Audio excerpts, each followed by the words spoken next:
অশান্ত বাংলাদেশ, নতুন করে উত্তপ্ত হয়ে উঠেছে পর্দা পার। গত বুধবার আমরা দেখলাম সেখানে নতুন করে সংঘর্ষ, আওয়ামী লীগ এবং জাতীয় নাগরিক পার্টির মধ্যে সংঘর্ষ, আর সেই সংঘর্ষের ঘটনায় 3 জনের মৃত্যুর পর্যন্ত ঘটনা ঘটেছে, আহত হয়েছেন একাধিক। আরো একবার আপনাদেরকে জানিয়ে রাখি, আওয়ামী লীগ এবং জাতীয় নাগরিক পার্টির সংঘর্ষে উত্তপ্ত হয়ে উঠল বাংলাদেশের গোপালগঞ্জ। মুজিবের জন্মস্থানে দুই দলের সংঘর্ষ থামাতে রীতিমতো গুলি চালাতে হয় পুলিশকে, নিহত হয়েছেন 3 জন, আহত একাধিক। পরিস্থিতি সামাল দিতে সেখানে সেনা নামানো হয়েছে, এমনকি কারফিউ জারি করা হয়েছে সেখানে। বাংলাদেশে বৈষম্য বিরোধী ছাত্র আন্দোলনের বর্ষপূর্তিতে এই উত্তেজনার ঘটনা ঘটে। বঙ্গবন্ধুর কবর ঘুরিয়ে দেওয়ার পরিকল্পনা করেছিল এনসিপি, পাল্টা হুঙ্কারে পথে নেমে প্রতিবাদ আওয়ামী লীগ সমর্থকদের। আর দুই দলের সমর্থকদের এই প্রতিবাদ কর্মসূচিতে উত্তপ্ত হয়ে ওঠে পদ্মা পার। সেই ছবি আমরা দেখাচ্ছি আপনাদের। আওয়ামী লীগ সমর্থকদের তাড়া খেয়ে কার্যত প্রাণে বাঁচলেন এনসিপি নেতারা। সেনা ট্যাঙ্কে করে লুকিয়ে এলাকা ছাড়লেন নাহিদ হাসনাত এবং সার্জিসরা। জুলাই একটি সন্ত্রাসের মাস পোস্ট করলেন লেখিকা তাসলিমা নাসরিন। আরো একবার আপনাদের বাংলাদেশে রীতিমতো পরিস্থিতি সামাল দিতে সেখানে গুলি চালাতে হয় সেনাকে, এবং এখনো পর্যন্ত যেমনটা জানতে পাচ্ছি 3 জনের মৃত্যু হয়েছে, এমনকি কারফিউ জারি করা হয়েছে, সেখানে ইন্টারনেট পরিষেবা বন্ধ করে দেওয়া হয়েছে। সেই ছবি আপনারা দেখতে পাচ্ছেন। আতঙ্কিত হয়ে পড়েছেন গোপালগঞ্জের বাসিন্দারা। আওয়ামী লীগ ও জাতীয় নাগরিক পার্টির সংঘর্ষে নতুন করে উত্তপ্ত হয়ে উঠেছে বাংলাদেশের গোপালগঞ্জ। মুজিবের জন্মস্থানে দুই দলের সংঘর্ষ থামাতে চলল গুলি, নিহত 3, আহত একাধিক। এমনকি পরিস্থিতি সামাল দিতে সেখানে সেনা নামাতে হয়, কারফিউ জারি করতে হয়েছে। বুধবার দুই দলের সংঘর্ষ থামাতে গুলি চালায় পুলিশ। তবে হঠাৎ করে কেন এই ধরনের ঘটনা ঘটলো, নতুন করে কেন অশান্ত হয়ে উঠলো বাংলাদেশ, বিস্তারিত জানবো। সুচারু মিত্র রয়েছে টেলিফোন লাইনে। সুচারু, বাংলাদেশে আবার নতুন করে অশান্তির সৃষ্টি হয়েছে, নেপথ্যে কি কারণ বলে জানতে পারছি? দেখো, বঙ্গবন্ধু মুজিবরের কবর ধ্বংস করো কর্মসূচি, এই কর্মসূচি জাতীয় নাগরিক পার্টি নিয়েছে। যেভাবে 32 ধানমন্ডি ধ্বংস করা হয়েছিল, সেই একই প্ল্যান একই কায়দায় এই কর্মসূচি করতে যায় জাতীয় নাগরিক পার্টি। ঠিক তখনই আওয়ামী লীগ কিন্তু একেবারে ঝাঁপিয়ে পড়ে এবং দুই পার্টির মধ্যে, আওয়ামী লীগ এবং জাতীয় নাগরিক পার্টির কর্মী সমর্থকদের মধ্যে তুমুল সংঘর্ষ পরিস্থিতি তৈরি হয়ে যায়। পুলিশ হস্তক্ষেপ করতে বাধ্য হয়, গুলি চালায়, হ্যান্ড গ্রেনেড চলে এবং বাংলাদেশে গোপালগঞ্জে কার্যত হুলুস্থুলুস পরিস্থিতি তৈরি হয়ে যায়। এই গোটা পরিস্থিতি সামলাতে একেবারে ব্যর্থ পুলিশ প্রশাসন, এবং আওয়ামী লীগ কিন্তু এবারে একেবারেই ছেড়ে দেয়নি। তারা প্রত্যেকটা ক্ষেত্রে জাতীয় নাগরিক পার্টিকে প্রতিরোধ করে, পুলিশকে প্রতিরোধ করে, যে জাতির জনক বঙ্গবন্ধু মুজিবরের কবর কেন ধ্বংস করা হবে। 32 ধানমন্ডির সময়ে যে পরিস্থিতি তৈরি করা হয়েছিল, ঠিক সেই রকম ভাবেই একটা একটা করে গোপালগঞ্জের বিভিন্ন জিনিস নষ্ট করে ফেলা হচ্ছে। এমনকি সত্যজিৎ রায়ের একটি স্মৃতি বিজড়িত বাড়ি সেখানে রয়েছে, তার পারিবারিক বিভিন্ন স্মৃতি সেখানে ছিল, ইতিমধ্যেই সেই বাড়ি ধ্বংস হয়ে গিয়েছে। ফলে বাংলাদেশের যে সংস্কৃতি, বাংলাদেশের যে কালচার, কৃষ্টি, সমস্ত কিছুকে মাটিতে লুকিয়ে দিচ্ছেন তারা। এবং জাতীয় নাগরিক পার্টির বিরুদ্ধে একদম মোক্ষম সময়ে দাঁড়িয়ে পড়লো আওয়ামী লীগ।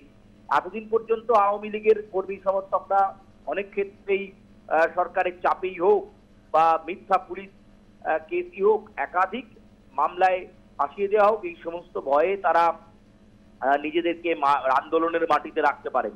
কিন্তু এবার একেবারে সরাসরি রাস্তায় নেমে প্রতিরোধ এবং জাতীয় নাগরিক পার্টির কর্মী সমর্থকদের সঙ্গে তুমুল সংঘর্ষে লিপ্ত হলেন আওয়ামী লীগের কর্মীরা। এবং তোমাকে জানিয়ে রাখি যে এই ঘটনা হুলুস্থুলুস ঘটনা এবং হ্যান্ড গ্রেনেড গুলি চলেছে, 3 জনের মৃত্যু পর্যন্ত ঘটেছে। সেই সময় এই হাসনাত আব্দুল্লাহ, নাহিদরা তারা পুলিশি ঘেরাটোপে পালিয়ে গেলেন। অর্থাৎ আওয়ামী লীগ যে প্রতিরোধ গড়ে তুলছে, তাতে কোথাও না কোথাও জাতীয় নাগরিক পার্টি ভয় পেয়ে গেছে যে আওয়ামী লীগ এতটা সক্রিয় হয়ে গেল কি করে। তাহলে কি শেখ হাসিনা খুব দ্রুত দেশে ফিরছেন এবং একটু একটু করে দেশের হাল আওয়ামী লীগের হাতে চলে যাবে, এরকম একটা ভয় ভীতির পরিবেশ কিন্তু এবার তৈরি হয়েছে জাতীয় নাগরিক পার্টির মধ্যে। যেভাবে সংঘর্ষ গোপালগঞ্জে গতকাল প্রায় 2.5-3 ঘন্টা ধরে চলেছে, দেখলে মনে হবে যে বর্ডারে বোধহয় কোনো লড়াই হচ্ছে, এবং হ্যান্ড গ্রেনেড পর্যন্ত জেলায় জেলায় চলেছে। এবং শেখ হাসিনার জেলায় গোপালগঞ্জে একেবারে কারফিউ জারি করতে হয়, কিন্তু সেই কারফিউর মধ্যেও সংঘর্ষ পরিস্থিতি চরমে ওঠে। গোটা ঘটনা নিয়ে এখনো পর্যন্ত ডক্টর ইউনূস, বাংলাদেশের সরকারের অন্তর্বর্তী সরকারের প্রধান উপদেষ্টা, তার কোনো হস্তক্ষেপ নেই, তার কোনো সদর্থক বক্তব্য নেই, কোনো স্টেটমেন্ট নেই। অর্থাৎ এটা বোঝাই যাচ্ছে যে জাতীয় নাগরিক পার্টি যা করতে চলেছিল মুজিবরের কবর ধ্বংস করা, সেই কর্মসূচিকে প্রকারান্তরে সমর্থন জুগিয়েছেন ডক্টর ইউনূস। নয়তো তিনি কেন কোনো বার্তা দিলেন না। কিন্তু এই মুহূর্তে এই সংঘর্ষ পরিস্থিতির পর বাংলাদেশের অবস্থা কিন্তু আগের থেকে আরো অবনতি ঘটেছে এবং গোপালগঞ্জ সহ বিভিন্ন জেলাতে এখনো পর্যন্ত কারফিউ জারি করা রয়েছে। একেবারে পরিস্থিতির দিকে নজর রাখো সুচারু, আপাতত তোমাকে ধন্যবাদ। এবং পরিস্থিতি ঠিক এতটা ভয়াবহ, এতটা ভয়ঙ্কর জায়গায় পৌঁছে গিয়েছিল যে আওয়ামী লীগ সমর্থকদের তাড়া খেয়ে প্রাণে বাঁচছিলেন এনসিপি নেতারা। সেনা ট্যাঙ্কে করে লুকিয়ে এলাকা ছাড়লেন নাহিদ, হাসনাত, সার্জিসরা। জুলাই একটি সন্ত্রাসের মাস, পোস্ট তাসলিমার। এই মুহূর্তে আমাদের সঙ্গে টেলিফোনে রয়েছেন আমাদের editor in chief Sujit Chattopadhyay. Sujit da, আমরা বারবার দেখেছি যে বাংলাদেশ উত্তপ্ত হয়েছে, কিন্তু কোথাও গিয়ে আওয়ামী লীগ সমর্থকরা যে এইভাবে প্রতিরোধ করবেন সেটা অন্তত ভাবতে পারেননি এনসিপি সমর্থকরা। অন্তত সার্জিস, হাসনাতরা এতটাই ভয় পেয়ে গেলেন যে তারা সেনা ট্যাঙ্কে করে পালিয়ে আসতে বাধ্য হলেন। নতুন করে কি অভ্যুত্থান হতে চলেছে ওপার বাংলায়? সুজিত দা, অভ্যুত্থান ব্যাপারটা এখন হবে কিনা সেটা অনেকেই এই নিয়ে বলতেই পারেন, তার কারণ এটা অনেকেই কাছে একটা অসামান্য ঘটনা যে আওয়ামী লীগ তারা ঘোষিত কর্মসূচি যেরকম আগে থেকে দিয়েছিল তাও জানিয়ে রেখেছিল কোনোভাবে যদি বঙ্গবন্ধুর কবরে হাত পড়ে তাহলে রক্তগঙ্গা বইয়ে দেবে। এবং সেই বঙ্গবন্ধুর কবর তো দূরের কথা, ঠিক মতো গিয়ে পৌঁছে পদযাত্রা তো করতেই পারলো না, তারা কোন রকমে চলে এলো এবং তারপর সেখানে যেভাবে আর কি মিলিটারির সাথে সংঘর্ষটা তৈরি হলো আওয়ামী লীগের সাথে, তাতে একটা রিজন আওয়ামী লীগের জন্য একটা কঠিন সময় আসতে চলেছে। তার কারণ কালকে যে সেনাবাহিনীকে দেখা গেল হচ্ছে জুলাই মাসে, অগাস্ট মাসে সেনাবাহিনীকে তলব করা হয়েছিল তো 4 জুন বা 5 তারিখ 2024। তারপর কারফিউ জারি হয়েছিল, তারপরে কিন্তু গুলিগোলা চলেছিল পুলিশ বা আনসার বাহিনী। গতকাল যেটা দেখা গেল পুলিশ বা আনসার বাহিনীর ক্ষেত্রে অতটা তৎপরতা না হলো, মিলিটারি তো একেবারে প্রকাশ্যে, যেটা নিয়ে আন্তর্জাতিক মানবাধিকার সমস্ত এগুলো প্রায় বুক দিয়ে পিষে একজনকে মেরে দিল। এবং যেভাবে মারা হলো বা যা হলো তাতে তো বোঝা যাচ্ছে আওয়ামী লীগে এখন কোন রকম নিষিদ্ধ করা আছে এবং কোন রকম তারা যদি নিজের থেকে কিছু করতে যায় তাহলে হচ্ছে একটা চরম জায়গায় গিয়ে তাদেরকে তারপর হিসাবে হচ্ছে আওয়ামী সেনাবাহিনী এত মানে ভেতরে নিষ্ঠুরতা কালকে দেখা গেছে, যেটা কিন্তু আওয়ামী লীগের কাছেও সতর্ক বার্তা। বিশেষ করে ছাত্রলীগ, যুবলীগ, বহু মানুষ অসুস্থ মানে আহত হয়েছেন, আহত অবস্থা তাদের হাসপাতাল থেকে নিয়ে গিয়ে প্রায় আবার তাদেরকে যেরকম করেছে একের পর এক তথ্যগুলো বেরিয়ে আসছে। সুতরাং এটা এরকম একটা নিষ্ঠুরতা থাকলে এই মুহূর্তে দাঁড়িয়ে আওয়ামী লীগের কাছে প্রত্যাঘাত করে বা নতুন করে ঘুরে দাঁড়িয়ে একটা জায়গায় নিয়ে আসা কঠিন।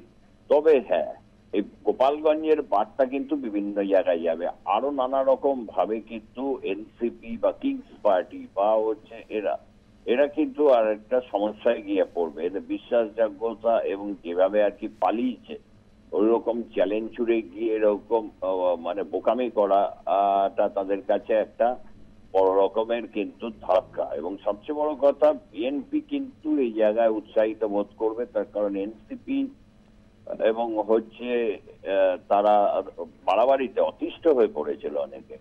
এই সার্জিসের মারামারি, চরম মারামারি এবং এত উদ্ধত্ত, এতে মানে হচ্ছে মানে 2024 এই জুলাই মাসের সময় পর্যন্ত বলছে আমরা কোনো রাজনীতি করতে আসিনি, আমরা কোনো দল করতে আসিনি, আমরা কিছু করতে আসিনি। এই করতে করতে তারা 1 বছরের মধ্যে যেভাবে রাজনৈতিক দল খুলে যে বেপরোয়া কার্যক্রম তারা চালিয়ে গেছে। সেটাতে বিএনপি তো যার পরনাই হচ্ছে অখুশি। আওয়ামী লীগের অনেকদিন ধরে তারা মানে ছিল এবং তাদের কাছে এটা জীবনপণ বাজিয়েছিল যে মুজিববাদের কবর খুঁজতে গেছে, আরেকটু বাড়াবাড়ি করলে ওদের না ওখানে কবর দিয়ে দিত। মুজিববাদকে অস্বীকার করতে গিয়ে মানে করলে যে কি হয়, বাংলাদেশে গোপালগঞ্জ হচ্ছে আওয়ামী লীগের কাছে একেবারে দুর্গের মতো এবং ওদের পবিত্র স্থান। সেখানে শেখ মুজিবুর রহমানের ৭ই মার্চের স্মৃতি রয়েছে, বাংলাদেশের মুক্তিযুদ্ধের স্মৃতি রয়েছে। সেইখানে গিয়ে তারা বলেছে যে সভা করবে এবং আগে থেকে ঘোষণা দিয়েছে যে সেখানে গিয়ে তারা কবরে তারা রাখবে না আর কি, ৩২ ধানমন্ডির মতো করে দেবে। এবং প্রস্তুতি যে তাদের ছিল বিভিন্ন ভাবে, প্রচুর ভাবে তারা প্রস্তুতি নিয়ে রেখেছিল পাল্টা প্রত্যাঘাত কিভাবে করতে হবে। সেই ছবি কিন্তু গোটা বাংলাদেশে কোনায় কোনায় চলে গেছে। প্রায় ২০টা জেলা আছে ৬৪টার মধ্যে, যেখানে আওয়ামী লীগের কিন্তু মানে ভীষণই শক্তি ধরে, মানে গোপালগঞ্জের মতোই তাদের শক্তি তারা ধরে। সুতরাং যদি আগামী এই সময়টাই যদি একটা তারা করে, কারণ সরাসরি ভাবে করতে পারবেন না, একটা তাদের কার্যক্রম নিষিদ্ধ করে রাখা হয়েছে এবং সেই জায়গা থেকে দাঁড়িয়ে তাদের ঝটিকা বা গেরিলা পদ্ধতি হয়তো তারা প্রয়োগ করবে আগামী দিনে। তাহলে বাংলাদেশে বলা যায় যে অগাস্ট মাসের মধ্যে ডু অর ডাই সিচুয়েশন, যেটা মহাত্মা গান্ধী ৪২-এ কারেঙ্গে ইয়া মারেঙ্গে এরকম একটা সিচুয়েশনে নিয়ে গেছিল এবং ৪২-এর অগাস্ট আন্দোলনই কিন্তু তৈরি করে দিয়েছিল যে ইংরেজ মানে শক্তি ক্রমশ দুর্বল হয়ে গেছে এবং তাদের ভারত ছাড়তে হবে। ঠিক এরকমই যদি অগাস্ট মাসে এরকম একটা পরিস্থিতি আওয়ামী লীগ তৈরি করতে পারে মানে ঘটনায়, কারণ আর্মির নিষ্ঠুরতা তারপরেও বজায় থাকবে বা বিভিন্ন কিছু থাকবে, তাহলে একটা বলা যায় যে বাংলাদেশে ডক্টর ইউনূসের সময়কাল, অন্তিম সময়কাল আসন্ন। একদম একদম একেবারে।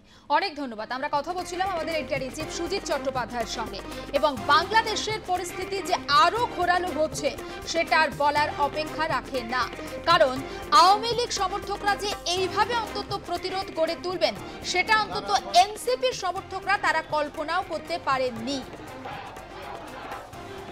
আওয়ামী লীগ সমর্থকদের তাড়া খেয়ে কার্যত প্রাণে বাঁচলেন এনসিপি নেতারা এবং সেনার ট্যাঙ্কে করে লুকিয়ে তারা এলাকা ছাড়েন। সেনার ট্যাঙ্কে করে লুকিয়ে এলাকা ছাড়তে দেখা যায়, সেই ছবি দেখাচ্ছি নাহিদ হাসনাত সার্জিসদের, এবং সেই ছবি দেখতে পাচ্ছেন। আর এটা নিয়েই কিন্তু পোস্ট করেছেন লেখিকা তাসলিমা নাসরিন। তিনি কি বলেছেন? তিনি বলেছেন যে জুলাই একটি সন্ত্রাসের মাস। তবে এই মুহূর্তে স্ক্রিনে যে ছবি আমরা আপনাদের দেখাচ্ছি, এখানে সেনা ট্যাঙ্কে করে পালিয়ে যাচ্ছেন নাহিদ হাসনাত সার্জিসরা, এবং সেই ছবি নিয়েই কিন্তু পোস্ট করেছেন তাসলিমা নাসরিন। তিনি লিখেছেন 2024 জুলাই সেখানে সন্ত্রাসবাদীদের নিরাপত্তা দিয়েছে আর্মি, আর জুলাই 2025-এ সন্ত্রাসবাদীদের নিরাপত্তার জন্য কিন্তু তাদেরকে নিয়ে পালিয়ে যাচ্ছে সেনা। সেই ছবি পোস্ট করেছেন তাসলিমা নাসরিন এবং তিনি লিখেছেন জুলাই একটি সন্ত্রাসের মাস। সেই ছবি আমরা আপনাদের সামনে এই মুহূর্তে স্ক্রিনে রাখছি।